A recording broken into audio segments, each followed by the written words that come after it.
Hello, good morning. कशा आहात तुम्ही सगळे? आय होप सो की तुम्ही खूप मजेत असाल.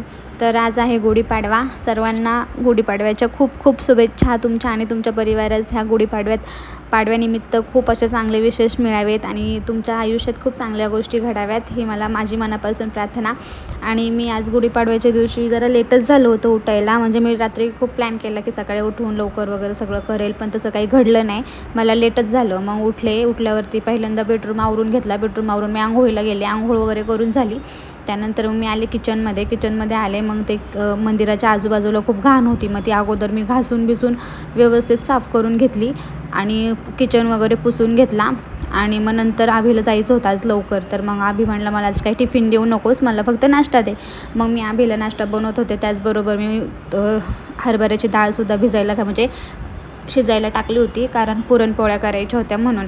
मग मी ती डाळ शिजायला टाकली आणि त्यात मग मी आभीला नाश्ता पण करून दिला. मग नंतर मी देवपूजेला बसले परत. म्हणजे मंदिर वगैरे साफ केलं, फरशी साफ झाली. नंतर म्हटलं चला देव वगैरे पण धुवून घेते. म्हणजे मी असं डेली धुत नाही ना, आणि सण वगैरे आला तर मग मी धुवून घेते. मग आज मला होता वेळ, म्हणलं आज लेट जाणार आहे मी.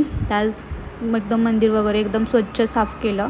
देव वगैरे पण मी प्लेटीत वगैरे ठेवून देव पण सगळे पूर्ण घासून वगैरे घेतली, कारण असं साफ करताय म्हणजे वेळच नाही मिळत असं व्यवस्थित साफ करायला. आणि सगळ्यात जास्त टाईम हा मला आज मंदिर साफ करायला आणि देव वगैरे व्यवस्थित साफ करून मंदिरात व्यवस्थित सगळं ठेवून वगैरे पूजा करायला उशीर झाला, कारण आज गुढीपाडवा आहे. म्हणून म्हणलं गुढीपाडव्याच्या दिवशी असं नको ठेवायला, सगळं व्यवस्थित साफ करून ठेवलेलं चांगलं. तर मग मी एक गुढी आणली होती छोटीशी, कारण आमच्याकडे म्हणजे गुढी उभारत नाहीत म्हणजे इकडे सासरी बाहेर, आणि उभारायला म्हणजे जागा पण नव्हती. आणि तशी इच्छा होती आमच्या दोघांची पण जागाच नाही आहे आमच्याकडे. म्हणजे खिडकी वगैरे पण नाही आहे लावा, म्हणजे तिथे ठेवून वगैरे त्याला अटॅच करून गुढी उभारली असती, पण तसं काही आहेच नाही. मग आम्हीच माझं डोकं चालवलं. मी बाहेरूनच गुढी घेऊन आले छोटीशी आणि मग ती मंदिरात ठेवली.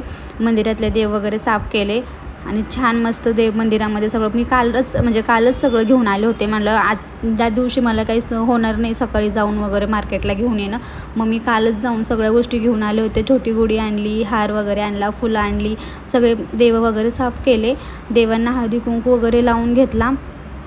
मग देवाचा दिवा वगैरे लावला. मग देव पुसून वगैरे देवाऱ्यात ठेवून दिले. दिवा वगैरे लावून घेतला, हार वगैरे लावला. पण त्यात पण घाटीचा हार पण मी मंदिरालाच लावून दिला, कारण असं घाटीचा हार आता म्हणजे आपण तर खातच नाही, पण चांगला असतं घाटीचा हार लहान मुलांना दिलेला. मग तसे मी एक्स्ट्रा 1-2 आणले होते, ते मी सोसायटीच्या मुलांना देऊन दिले, म्हणजे आमच्या खालच्यांना. आता बाळांना दिले, पिल्लूसाठी पण एक ठेवला.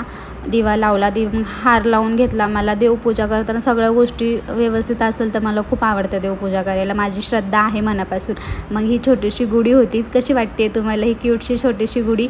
आणि माझी देवपूजा झाली. त्यानंतर मी बेडरूममध्ये गेले आणि मग परत मी माझं उरकायला सुरुवात केली. आणि माझं स्किन केअर म्हणजे एवढं काही स्पेशल नसतं. मी फक्त ॲलोवेरा जेल आणि पावडर 2च गोष्टी यूज करते. आणि सगळ्यात जास्त क्रेज म्हणजे मला लिपस्टिकचं आहे. लिपस्टिक लावल्याशिवाय माझं होतच नाही, मेकअपच पूर्ण होत नाही. आणि मग काही नाही, ड्रेस हा मला खूप लूज होत होता, अनकम्फर्टेबल वाटत होता, तरी पण म्हटलं जाऊन द्या, आज नवीन घालावं काहीतरी. तर चला, बाय बाय.